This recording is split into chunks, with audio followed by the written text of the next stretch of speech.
Olha. Vou tocar baixo, porque ninguém queria tocar baixo. Ninguém sabia o que era o baixo.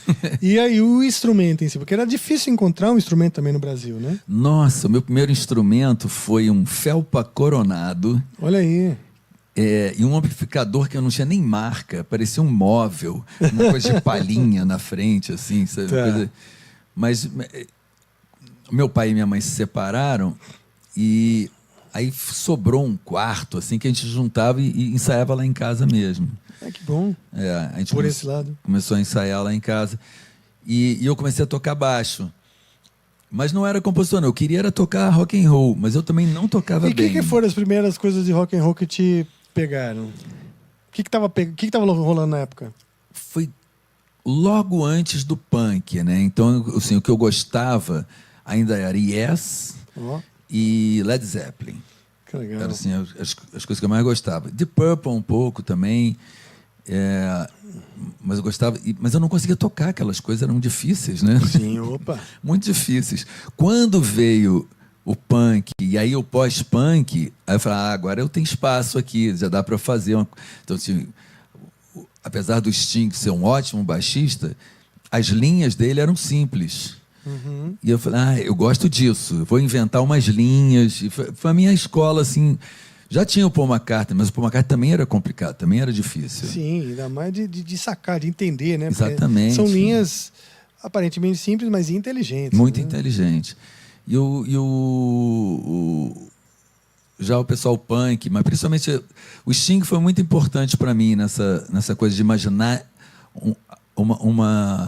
uma linha de baixo que fosse memorável, né? E como eu queria tocar, e aí já queria compor, porque ninguém compunha, eu também fui fazendo tudo que ninguém fazia, né? Boa. Ninguém tocava baixo e ninguém compunha. Ou se compusesse, compunha melodia, não compunha letra. Então eu fui fazendo essas... E aí eu fui tocar baixo. E aí já, com 16 anos, eu enchi tanto o saco do meu pai que ele me trouxe um Fender Precision. Puta, que legal. Aí sim, né? Que cor era? Eu tenho um Sunburst, tem até hoje. Olha só. É um Sunburst Precision 77. Você tocou com ele no Kid Abelha? Kid Abelha todo o tempo do Kid Abelha com ele. E aí eu comecei a achar que eu podia ser um bom instrumentista. Não... Mas um instrumento bom anima, né? Exatamente. E não só com a coisa não pelo lado do virtuosismo, mas pela coisa musical, de jogar pro time, entendeu? Assim, Sim. eu acho que Não, e um som bom, né? Um som bonito, você já fala, opa, você já... A tua jogada já fica melhor, né? Sim. Pô, o felpa coronado era quase um arco e flecha, né? O braço era torto, assim. A minha primeira foi uma tonante rei. Ah, é? Você lembra dessa guitarra? Lembro.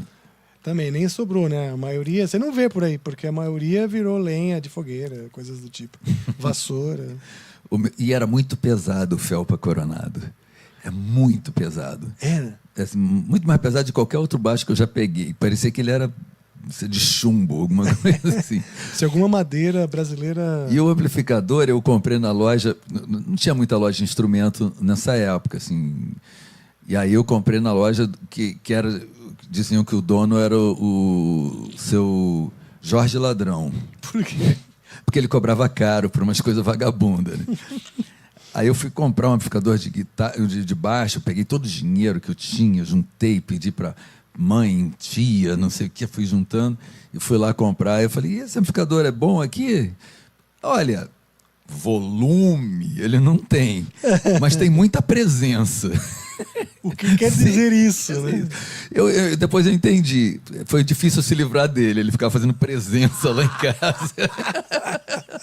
Tá presente até hoje, né? Foi se desmanchando, tipo, aquele móvel. Mundo, assim. Bota presente até... Botamos vaso com flores, assim, tudo. Tinha muita presença. Eu tocava na 3 em 1, tocava na parede de som, nem amplificador. Mas para a gente cantar era isso, a gente botava no som da casa mesmo, né? Era horrível. Cara, assim... Arrebentava os falantes do... Pois é, meu. É meio clichê essa comparação, mas... Porque eu já faço também isso direto, mas... Porra, outros tempos, você... Sim. Hoje você tem instrumento de fácil acesso para preço bom, feito... Você vai pegar aí os instrumentos chineses que hoje estão excelentes, com preço bom. Sim. Você faz uma música, grava em casa no computador, sobe no Spotify e o mundo inteiro pode ouvir. Sim. Não que vai querer ouvir, mas assim, o caminho é muito mais fácil. Obviamente, a competição é muito maior. Mas nessa nossa época era complicadíssimo, né?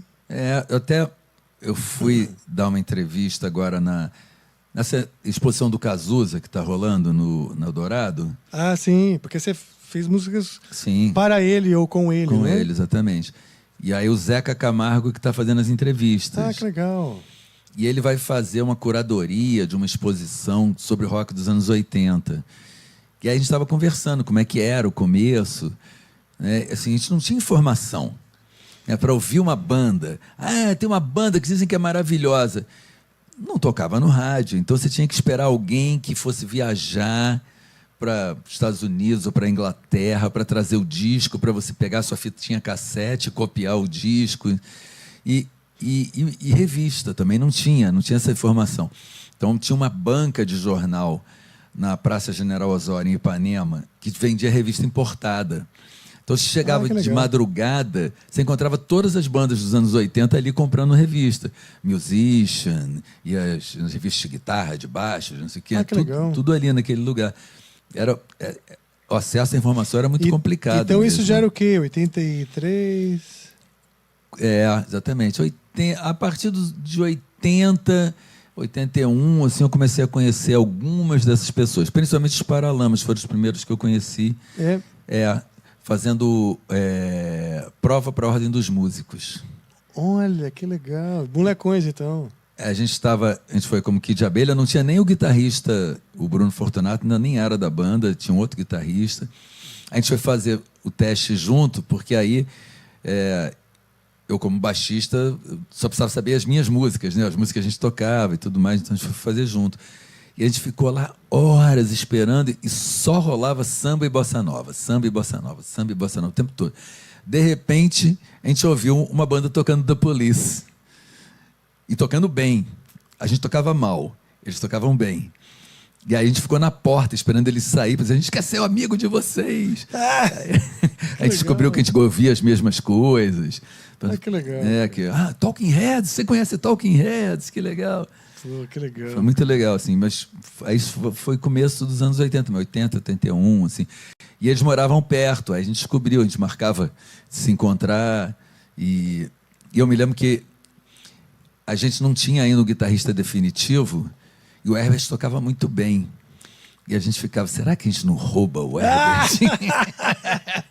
Olha só, quase que o Herbert foi sequestrado. Ainda bem que a gente não fez isso, que ficaram duas bandas, né? Senão seria uma só, né? Verdade. E depois eu compus bastante com o Herbert e tudo mais, mas na época a gente ficava, cara, a gente precisa desse guitarrista, ele sabe tudo que a gente gosta. Ele tocava bem, mas a gente ia assistir o ensaio deles na casa da avó do Bi, que era a vó Undina. Olha. Que era pertinho lá também. Fazia um esporro, não sei como é que aqueles vizinhos não expulsavam eles. E o Herbert era uma jukebox, cara. Tocava tudo de todo mundo, assim. E lembrava das letras. Então a gente ficava ouvindo eles tocarem The Police, The Clash. Pô, que legal, cara. The Cure, Talking Heads, não sei o que. E eles tocavam direto. E eu falava, cara, eu quero esse guitarrista. Acabou que a gente não conseguiu roubar e encontrou o Bruno Fortunato, que era ótimo, tinha tudo a ver com Kid de Abelha. Mas durante um tempo a gente ficou pensando em sabotar os Paralamas. Que legal, cara.